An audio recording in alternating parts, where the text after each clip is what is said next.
I am today with Stefan Richardson, who is a Chief Technology Officer and Product Manager at Electronic Navigation Limited, otherwise known as ENL. Thanks for joining us, Stefan. It's very good to be here, thank you. Great. So, Stefan, why don't you tell us a little bit, very briefly, about your business, what you do, how long you've been exporting? Okay, so ENL is sort of a split company, but the division that I look after is WASP, which is our export division. And so we've developed product, which is multi-beam sounder system, goes on the bottom of fishing boats, survey vessels, dredge boats, those sort of things. We've basically been exporting since the beginning. R&D started way back 1990s, but we did this product to fit a hole that we had in New Zealand because we distribute Furno equipment. They didn't have the product, so we developed the WASP system. However, it evolved in something slightly different, but hit big market segments in New Zealand with the cray boats and also the trawlers. And so at that point, we then started exporting straight into Australia, pretty well at the beginning, and then went global. So we've been exporting for maybe 10 years. Core market in Europe and the States, and Japan because of the Furno connection. So it's our distribution channels through Furno. So a very strong market in Japan. And then we've been trying to get into Southeast Asia and obviously other developing countries. Wow, okay. So what are you finding are your biggest challenges? Biggest challenges, there's quite a few, even though we've been doing it for 10 years and the product has gone from selling prototypes, as you do, through to maturity. You know, since I've been with the company for 6 or 7 years, and in that time we went from generation 1 to generation 2, which was basically a clean up of generation 1, and then we've gone into generation 3 in the last couple of years to move to a more professional, more appropriate for the international market. However, the challenges remain very similar to what they were when I started, unfortunately, which is channels to market. Channels to market is a huge one. The commercial fishing, which is our core market, is very conservative, and they tend to use a few manufacturers with those distribution channels. So we're really locked into, we feel like we're locked into particular distribution channels, which can completely stop us in our tracks, and suddenly 70% of our export goes down to zero. New Zealand and Australia are different because we go direct, but on the global, that's probably the biggest challenge. However, other challenges would be, and a lot of this has come out of the workshops that I've done this year actually understanding our value proposition, because it's like, it's a really cool product, it's different to what else is going on boats, but what's the problem we're trying to solve?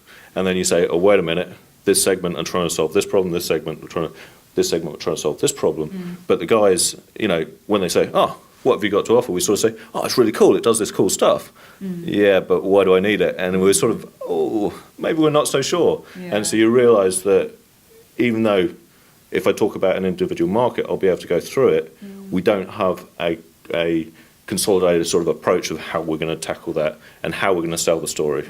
So that's another problem. And then another challenge is quality, as in whether it's perceived or not. It's a complex, high-tech product to install, so you can get the install wrong and it reflects directly back on the product.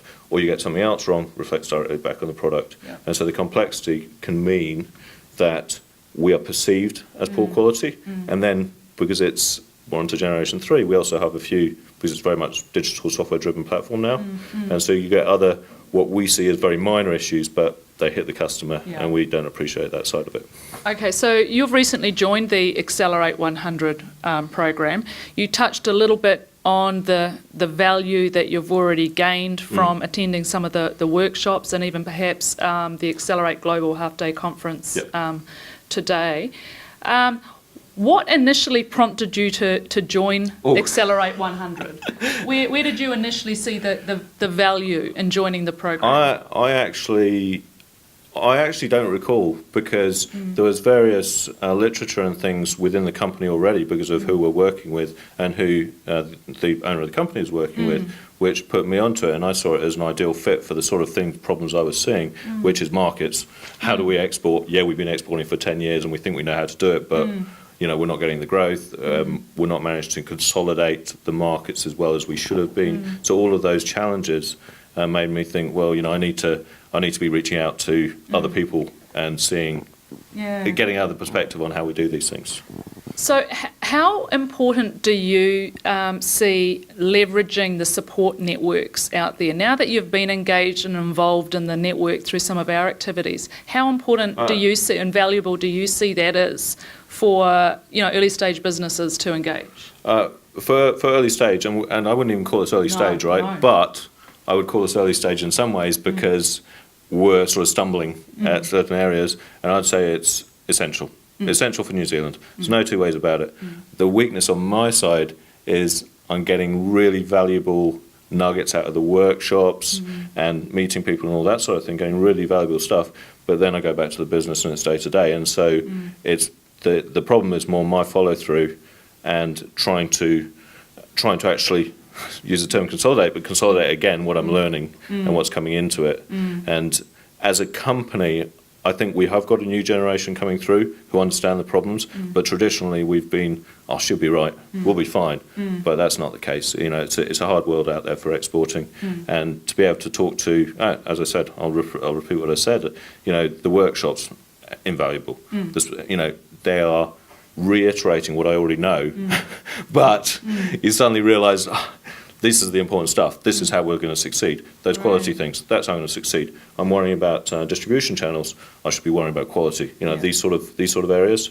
So, and for if I was starting up now, boy, I'll be stepping straight into this and going away with my booklet and saying I'm following this. So you're feeling that your expectations are being met from the program. Absolutely. And you'd recommend other businesses to go. Absolutely. Fantastic. Great. Well, we look forward to checking in with you again in another couple of months' time. Right. Thanks, Stefan. Okay, thanks a lot. Great. Cheers.